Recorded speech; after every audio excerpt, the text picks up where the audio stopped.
because, of course, our next guest has just returned from the Olympics after winning a fantastic bronze medal in the women's synchronised 10-metre platform diving, alongside her partner, Lois Toulson, and, of course, her dad, Fred, cheering on from the sidelines in good measure. But it was a very emotional interview following her 6th place in the individual event final that went viral. And Andrea Spendolini-Siriex joins me now. Good morning, with your beautiful bronze medal.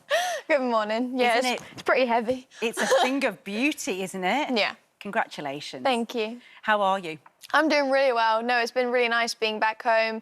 I spent some nice quality time with Mum and with my dog, which I haven't seen in so long. Yeah. But no, I'm resting and I'm doing really good.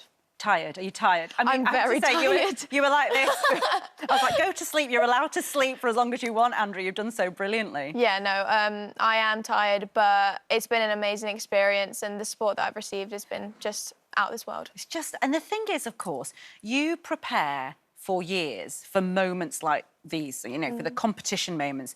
But I suppose the bit you can't prepare for is the interview afterwards. How you're going to... Because that is really just an in-the-moment experience, isn't it? When you gave the interview after your individual rounds, where you came 6th, you were obviously just sobbing. Have you watched it back, by the way? Can you bear to watch it back? I have, yeah. No, I was very emotional. I was also exhausted. Yeah. It's been a long 3 years, and I feel like I was just over the moon. The part that really made me emotional was seeing my family. Yeah. Like, I'm a really big, like, family girl, and, you know, they've done everything. Like, my mum and my brother have sacrificed so much for me. My dad has sacrificed so much as well. And, you know, they were there at every single session, and having them at the Olympic Games when they weren't there in Tokyo, and seeing because my growth. Because of COVID, of course. Yes, exactly. Yeah. And then seeing my growth and how much I've changed and how happy I actually am is... yeah, I'm just really, really proud of how far I've come. And what's extraordinary is, and you're so young. Are you 19? Is that right? I mean, 19. And everything you've already achieved. And then to be so open, you know, about your journey, about your mental health.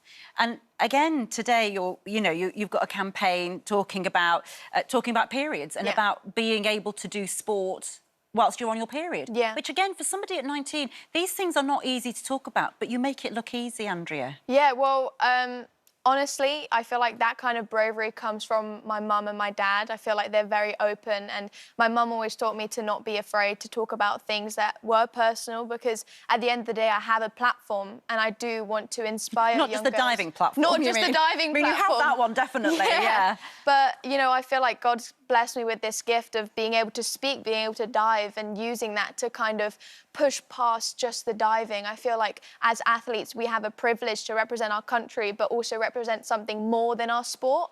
And yeah, you know, this amazing Super campaign, My First Period, is really, really powerful, because I feel like we're coming into a time now where more girls, more young women are talking about their periods, and it's so empowering, you know, knowing that we aren't alone in this. And I was talking with my mum the other day, and a lot of the time we see the physical, you know, the bloating, the bleeding, but we don't talk about the psychological and the emotional, you know, journey that we go through as women in our periods. Of course, and you actually have revealed that you won a Commonwealth medal whilst on your period. Yeah, and on my heaviest day, which is something that, you know, for You don't want to get out of bed. No, I mean, I felt really sick. Like, I don't know, I just wasn't feeling good physically, but somehow my body is its strongest on my period. And so I jump higher, I can get in the water stronger. I don't know what it is. It's just, yeah, it's like a superpower, but it's the most annoying superpower one could have. But, you know, that's a really great way to reframe it, actually. And it's interesting because, obviously,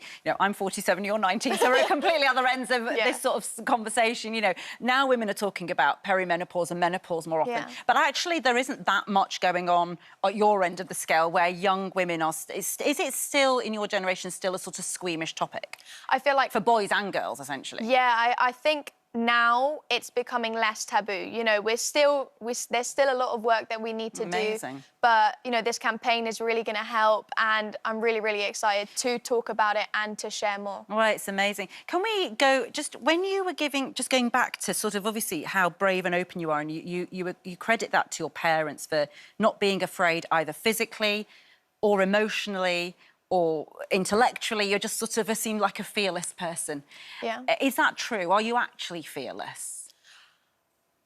I think now I'm becoming more and more fearless, you know, as I mature, as I get older, you know, I'm starting to realize that there isn't anything to be afraid of. You know, I have God on my side, I have family on my side. I really am so blessed to have so much love. But you could have, did you know in the moment when you gave that sobbing interview, that wonderful interview, that really caught, I mean, it's been viewed millions and millions of times around the world now. Were you aware in that moment that it was going to go viral? And when did you realise that this is huge? I don't think I realised how big it is. Even now? No, even now. Like, I'm still in my own bubble. I still remain very, very humble about my journey, about my experience. But I really do hope that people do, you know, understand that they aren't alone. And, you know, there are people that, you know, as athletes, we're seen as kind of like superhuman. You are, yeah. But we're human beings at the end of the day. We do go through our own things, and the Olympic Games is the biggest platform one could use. And so I really do hope to spread awareness. And yeah, I really want people to know they aren't alone. And just to be clear, the kind of history-making moment that you are wearing around your neck, is it the first women's diving medal? Platform medal in 100 years. That's insane. Yeah. In 100 years. I don't even know this going into the competition. I found out after. These things are absolutely incredible. Well, congratulations. Thank you. Of course, you know, we up until now, Fred's daughter is in the Olympics. Now we're going to be like, Andrea's dad's on the telly. You can tell him that from us. I will. That's how we're going to introduce him next. Andrea's dad's on to talk about some show he's doing. Do we do that? Well, we're really, really proud of you. Beyond your family, everyone is really proud of you. And the person you are is really inspirational. Thank you so much. Thanks so much, Andrea. Go and have a lie down and Thank you. Is it your dog you've got? Yeah, Kira, cuddle your little dog. Yeah, Thank lovely. you. Great to see you. Thank you so much for having me.